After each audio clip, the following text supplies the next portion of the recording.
Bore da iawn i chi gyd a chroeso cynnes i'r oedfa'r fore digon o'r. Mae'n hyfryd i gael eich cwmni chi heddiw'r 4 Sul yn hymor yr Adfent. Gadewch i ni gyda'n gilydd lefaru'r geiriau'r garol Adfent hyfryd i ni wedi bod yn ei llefaru dros y siliau diwetha wrth i ni gynnau canwyll rhif 4 ar dorch yr Adfent. Croeso cynnes i chi gyd. Mae'n dymor yr Adfent a'r nos yn ein tir. Goleiwn y ganwyll sy'n twynu mor glir. Mae'n ganwyll ein gobaith ac Iesu fab Duw yn rhoi ni'r golau i'n harwain i fyw. Mae eto yn Adfent a'r ganwyll wy hyd goleio mae hon yn hywyllwch y byd. Mae'n ganwyll ein heddwch ac Iesu fab Duw yn dywysog tangnefedd i'n dysgu i fyw.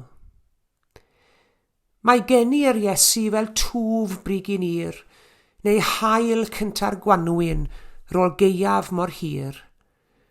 A'r ganwyll sy'n olau, mae honno o hyd yn ganwyll sy'n rannu llawenydd i'r byd.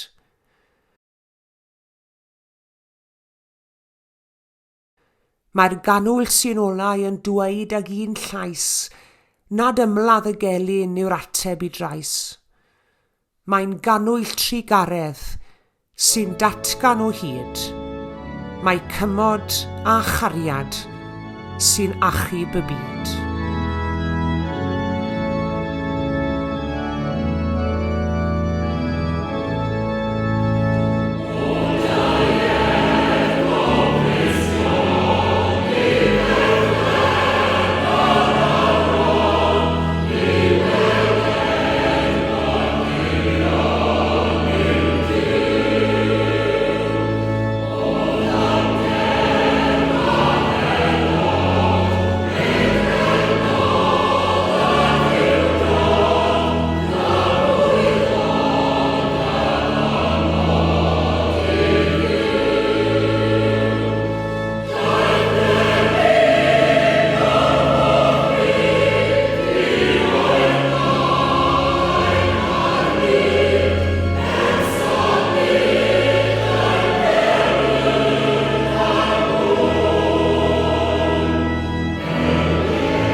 Fel hyn y bu genedigaeth Iesu Grist. Pan oedd Mair ei fam wedi diweddio i Joseph, cyd iddy'n briodi, fe gafwyd ei bod hi'n feichiog o'r ysbryd glân. A chan ei fod yn ddyn cyfiawn, ond heb ddymuno ei chywelyddion cyhoeddus, penderfynodd Joseph ei gŵr, ei gollwng ymaith yn ddirgel. Ond wedi iddo gynllunio felly, dyma angel yr arglwydd yn ddangos iddo mewn breuddwyd a dweud, Joseph fab Dafydd, paid â gofni cymryd Mair yn wraig i ti, oherwydd mae'r hyn y genhedlwyd yn ddi yn deillio o'r ysbryd glân. Bydd yn esgor ar fab, a gelwi ef Iesu, a mae ef awyredau bobl oddi wrth i pechodau. A digwyddodd hyn oll fel y cyflawnid y gael ar ei farwyd gan yr arglwydd drwy'r proffwyd. Wele, bydd yr wirif yn beichiogi ac yn esgor ar fab, a gelwir ef Emmanuel. Hynny yw o'i gyfieithu y mae Duw gyda ni. A phan ddeffrodd Joseph o'i gwsg, gwnaeth fel yr oedd yr angel yr arglwydd wedi gorchymyn, a chymryd Mair yn wraig iddo.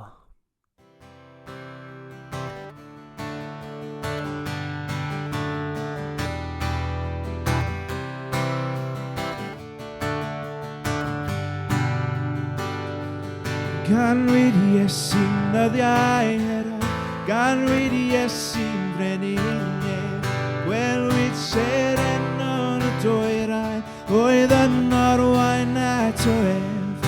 Ro'n i mwliant i'w chegresef, mae'r gogoniant ar ei wyneb, wyneb Iesu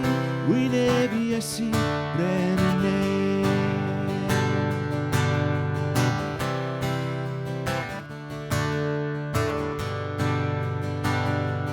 Weled seren brin y dwyrain, yn o'n sefyll yn ynel. Uwch y lle gorweddau'r bychan, bu llawenydd mawr dros ben. Ro'n i mwliant uwch ei bresef, mae'r gogoniant ar ei wyneb, wyneb Iesu brenhineb. Roes y doethion i anregion, oedd ei bresef ar y gwain. A'r athisan i'r asidan, llawer trysor i famau. Ro'n i mwliant i'w bresef, mae'r gogoniant ar ei wyneb, wyneb Iesu brenhineb.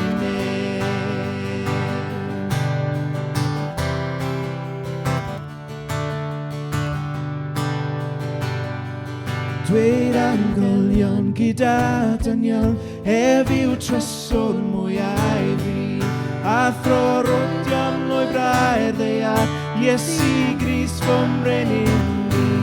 Ro'n i mwliant i'w chegresef, mae'r gogoniant ar ei wyneb, wyneb Iesu brenhineb. Ro'n i mwliant i'w chegresef, mae'r gogoniant ar ei wyneb, wyneb Iesu brenhineb.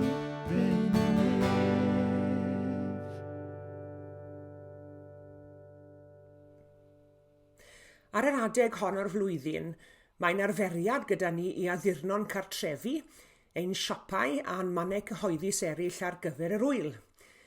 A mae'r drafferth mae'r rhai yn mynd iddyn nhw i osod arddurniadau o bob lliw a llun a siap yn ddigon o ryfeddod bob blwyddyn.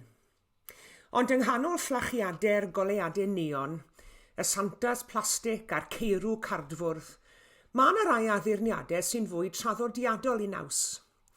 Gwir dweud mae addurniadau paganaidd oedd yr rhan fwyaf o'r rhain yn wreiddiol, ond bod yr eglwys Gristnogol ar hyd y canrifoedd fel pe bai nhw wedi cristioneiddio yr hyn arferid cael ei ystyried yn addurniadau paganaidd. Ac mae bob un ohonyn nhw yn neges i ni wy'n credu wrth i ni ddathlu gwyl y geni. Yn gyntaf gyd mae gyda ni'r goeden nadolig. Nawr mae traddodiad y goeden nadolig yn mynd nôl i'r 8fed ganrif, ac os dim eisiau fi ymelaethu ar hyn oherwydd y geswch chi gefndir traddodiad y goeden nadolig gan Elin ni yn y myfyrdod yn yr oedfa ddigidol dydd Sul diwetha. Sant Boniface wedi gweld paganiad yn aberthu plentyn bach ger hen goeden dderw. A dyma Sant Boniface yn cael gafer mewn bwyell a thorri'r goeden lawr. A beth oedd e'n tyfu oedd i fewn i fonin yr hen goeden, ond coeden newydd, coeden fythol wyrdd. Nawr, efallai bod gan rai ohonoch chi goed bythol wyrdd yn eich gerddi chi. Mae coed bythol wyrdd yn rhyfeddu i fod yn onest, oherwydd nid treini yw'r coed mwyaf prydferth o'r coed, wrth gwrs ni'n gweld y myd natur, ond maen nhw'n goed sydd yn sefyll yn gadarn trwy'r gwyntoedd a'r glaw a'r stormydd i gyd. Mae'r gwynt yn eu plygu nhw, ond yw'r gwynt ddim yn eu dinistrio nhw'n llwyr. Mae stormydd bywyd yn tyrannu yn ei herbyn, ond maen nhw'n sefyll yno'n gadarn drwy bob storom. Ych chi'n gwybod, wy'n nabod bobl fel yna, wir eich chi. Y bobl hynny sydd yn goroesi'r stormydd yn union fel y coed bythol wyrdd. A does dim rhyfedd felly bod tecwyn ifan yn ei gan hyfryd bythol wyrdd yn sôn am y bobl yma a'i ddymuniad i bobl yw i fod yn fythol wyrdd a hardd hefyd. Sant Boniface yn gweld y goeden fach fythol wyrdd yn tyfu o foni yn yr hen goeden, yn arwydd o fywyd newydd ac yn arwydd o obaith newydd. Ond beth sydd gan y goeden i ddweud wrtho ni heddi ar drothwy'r wyl fel hyn? Wel, mae'n goeden sy'n cael ei llwytho gan anrhegion o bob math. Ond beth sydd gan hynny ddysgu ni tybed? Wel, mae llawer iawn gyda nhw ddysgu fi wy'n credu. Hynny yw, mae fe'n yn dysgu ni yn fwy na dim am bwysigrwydd roi yn dywe.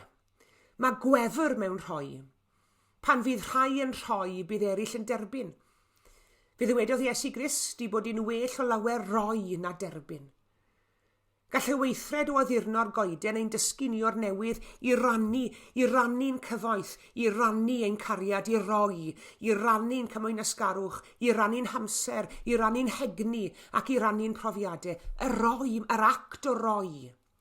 Mae roi a derbyn adeg yn y dolyg yn ein hatgoffa ni hefyd o'r hyn a rhoddodd Duw i ni trwy gariad a thrwy ras.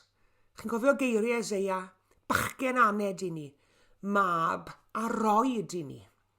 O bob rodd a rhoddodd Duw, yr rhodd fwyaf oedd iddo roi ei fab i hun yn waredwr dynion. Iesu Grist yw'r rhodd yr holl roddion. Iesu Grist yw bendith yr holl bendithion. Bod Duw wedi camu fewn i hanes ein byd ni, ac yn fwy na hynny, bod Duw wedi camu mewn i'n bywyd ni, dy fywyd di a mywyd di hefyd. Dod i gyhoeddi goleini gariad sy'n drech na holl a lluoedd y tywyllwch, a dyna i chi ryfeddod. Yr ail addur yn traddodiadol adeg yr wyl yw'r uchelwydd, mistletoe, yr uchelwydd. Ac yn ôl un traddodiad, fi gredu'r bod yr uchelwydd yn debyg i cadwyn rhwng deiar a nef, a hynny oherwydd i fod yn tyfu yn y fath fodd fer nad yw e'n cyffwrdd ar llawr o gwbl. Ac adeg yn y dolyg, a thrwy gydol y flwyddyn, mae Duw yn ei gariad a'i dosturi yn estyn i law i drigolion y ddeiar. Os y'n ni'n dymuno profi i gyfferddiadau graslo nef, rhaid i ni estyn ato fe hefyd yn ein tro. Rhaid i ni estyn ato fe mwyn i deimlo fe yn estyn ato ni. Y llaw honno sydd yn fythol agored. Mae'r uchelwydd yn cydio nef a deiar. Mae'r uchelwydd yn ein hatgoffa ni o'r ffaith i fod yn bosibl i Dduw a dyn gyfarfod. Ond wrth gwrs mae yna ystyr arall i'r uchelwydd. Cafodd yr uchelwydd i ystyried eriod fel planigyn heddwch. Blynyddoedd lawer yn ôl, fydd arferiad i ddau elyn ddeisif cymod yng nghysgod canghenna'r uchelwydd, a dyna siwt dath yr arferiad o gusanu o dan yr uchelwydd. Ar Nadolig hwn eto, gwyl dathlu dyfodiad Iesu Grist tywysog tangnefedd i'n byd, ond nid oes angen cymod yn ein byd ni heddi. Ar drothwy Nadolig arall, mae'r ymladd yn parhau yn Ukraine, yn Afghanistan, yn Yemen, Myanmar a chyment o lefydd eraill. Mae yna derfysgoedd, mae yna drais, mae yna ormes. I ni'n byw mewn gwir angen am gymod a heddwch, cymod yn lle cynnen, cymod ar yr aelwyd, cymod yn y gymdeithas a chymod yn ein byd. Mae yna eiriau hyfryd gan Thomas Lewis wrth iddo fe ddeisif yn ei emyn am heddwch yn ein byd ni. Heddwch o'n mewn i ddifa llygredd calon. Heddwch i'r saint yng nghanol i pryderon. Heddwch i'r byd yn lle ei frwydrau creulon.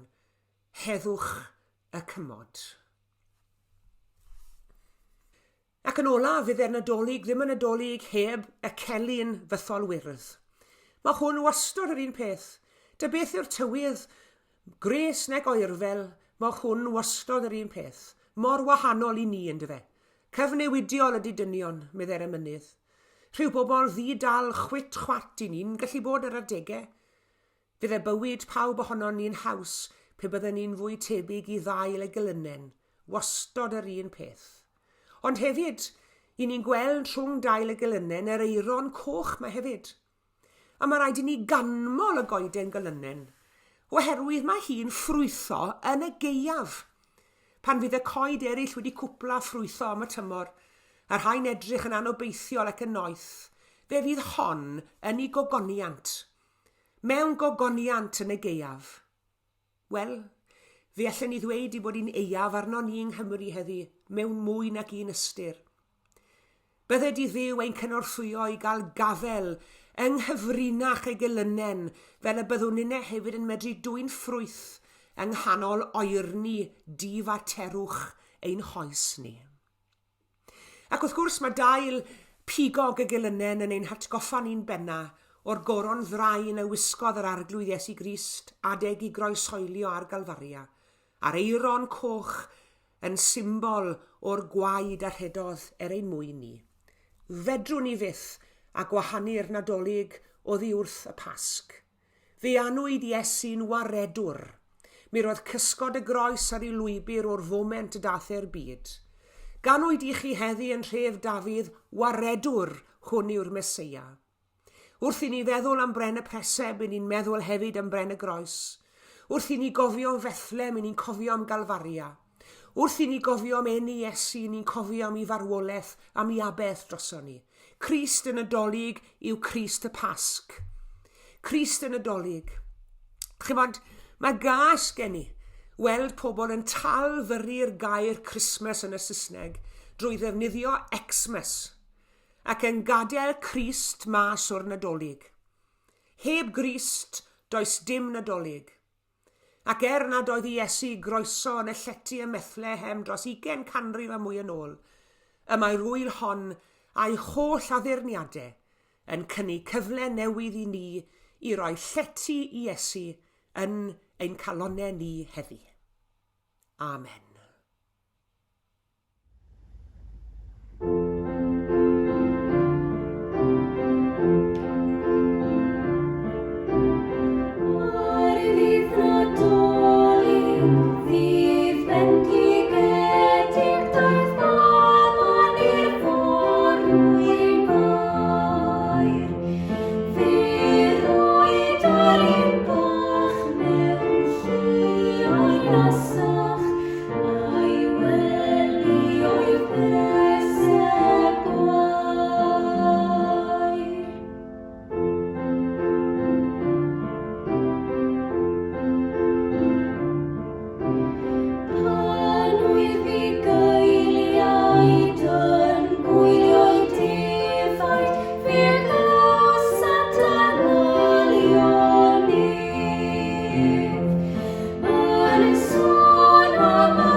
Gweddiwn. O ddiw ein tad a thad ein harglwydd a'n gwaredwr Iesu Grist, prygwn yn wylaidd gyda fron di yn awr, wrth i ni ddiolch i ti am gael dathlu gwyl y geni. Diolch i ti mae fath destun diolch sydd gyda ni, bod y fab Iesu Grist wedi dod i'n plith ni. Dyw gyda ni. Y mab ail berson y drindod, wedi dod i'n byd yn berson o gig a gwaed fel nynne. Mae pob geni'n wirthiol mewn ryw ystyr, ond dyma wirth mwy o lawer, geni Dyw yn ddyn, a'i eni o bob man mewn preseb, yn dlawd a chyffredin. Wrth i ni ddathlu'r Nadolig eleni, gofynnwn i ti arglwydd i gadw'n llyged ar Iesu, a'n ffydd yn gadarn ynddo. Fe gewn ni'n hudo i golli golwg arno, ein gweithaf rywsut, yng nghanol yr holl seculareiddio a'r masnacheiddio sydd wedi dod i nodweddu dathliadau'r oes ni. Ond ein bod ni'n edrych ymlaen at gael roi a derbyn anrhegion eto eleni, helpa ni beidio colli golwg ar dy rodd di i ni, sef dy fab. Wrth i ni werthfawrogi cariad a charedigrwydd bobl drwy gyfrwng ei anrhegion a'i cyfarchion i ni, helpa ni weld y gariad di yn Iesu. Gwared ni rhag i diedd ein hoes ein gwneud ni'n ddall, yn fyd ac yn ddi-hyd ac yn aniolchgar am dy rodd i ni. Ac wrth wirioni a roddion pobl mor hawdd yw colli golwg ar wirth a gwerth dy rodd di i ni yn Iesu Grist. Pan fyddwn ni'n rhoi anrhegion Nadolig, fyddwn ni'n rhoi y bobl yr ydyn ni'n ei caru. Pobl sy'n anwyl gyda ni, a charedig yn ein caru ni hefyd ein teuluoedd a'n cyfeillion. Rhoi anrhegion i'r rhai sydd yn ein tîb ni yn heiddi'n rhoddion ni. O dad, mi rwy ti mor wahanol yn dy roi. Anfon dy fab yn rhodd i ni, i rhai y gefnodd arna ti ac y ddiastyriod dy wyllus ac yn wir, a fi mewn llawer o bethau yn elynion i ti ar adegau. Ein tad i ni'n cyffesu nawr nad i ni'n heiddi dim wrth lawdi, ond y gomdemniad di mewn gwirionedd, ac eto yn Iesu yr wyt ti'n dangos ac yn estyn dy gariad ti ag ato ni, ac mae hyn ti wnt i'n deall ni. Dyw gyda ni'r Emmanuel. Arglwydd derbyn ein diolch felly, am yr wyl rhyfeddol hon. Cofiwn yma baban bach a'i deulu o gwmpas i breseb, a diolchwn i ti fod teulu'r ddynoliaeth yn gallu dod yn deulu Dyw drwyddo ef. Diolch am y modd mae'r wyl yn dod â theuluoedd at ei gilydd. A diolch i bod i'n wyl sy'n cael ei dathlu gan deulu'r eglwys ledled y ddeiar. Gweddiwn dros deuluoedd ein heglwys a'n hardal, dros deulu'r ddynoliaeth yn ei holl amgylchiadau, a thros deulu'r eglwys Gristnogol ym mhob man. Cofiwn bod yma bobl wahanol iawn i hamgylchiadau i ni. Rhai yma'n anodd iddyn nhw ddathlu'r wyl oherwydd gweiledd a phrofedigaeth, gwendid a henaint, neu oherwydd tlodi newyn ryfel gormes a thrais, diffyg cartrefi unigrwydd a dadrithiad. Cofiwn am bawb na chlywed y newyddion da menu'r Iesu, ac am yr rhai y glywodd ond na chant ryddu diweddoli fe heddi. Anghanon ein llawnder ni a'n digonedd ni, helpa ni o dad, nid yn unig i weddio dros yr anghennus, ond i estyn llaw a chymorth ym mha fodd bynnag y gallwn ni. I ni cyflwyno'r wyl i ddofal di athfendith di eleni, gan ddiolch yn bob caredigrwydd ac ewyllus da brofyn ni. Ond diolchwn yn arbennig am Iesu y baban, Iesu y dyn perffeth a groeshoeliw droson ni, ond a gyfodwyd ar y trydydd dydd, ac sy'n Grist byw gyda ni heddi a phob amser. Clyw ein gweddi yn enw Iesu Grist, ein harglwydd a'n gwaredwr, a'n dysgodd ni wrth weddio i ddweud gyda'n gilydd. Ein tad yr hwnnwyt yn y nefoedd, sancteiddi'r dy enw, deled y deyrnas, gwyneler dy ewyllus, megis yn y nef, felly ar y ddeiar hefyd.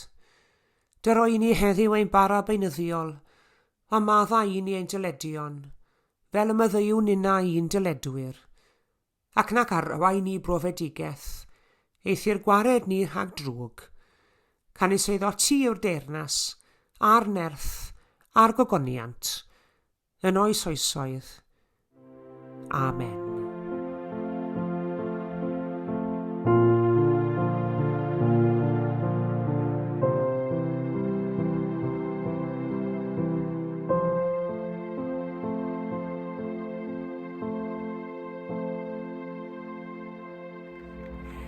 Diolch yn fawr iawn i chi gyd am eich cwmni yn yr oedfa heddi. A diolch arbennig i Gwenllian a Siwan am ganu. Tan y sul nesaf, bore Nadolig, pan byddwn ni'n cynnal oedfa ddigidol arall. Cadwch yn ddiogel ac yn iach ac yn gynnes hefyd. A gras ein harglwydd Iesu Grist, a chariad Duw, a chymdeithas yr ysbryd glân, a fyddo gyda ni oll. Amen.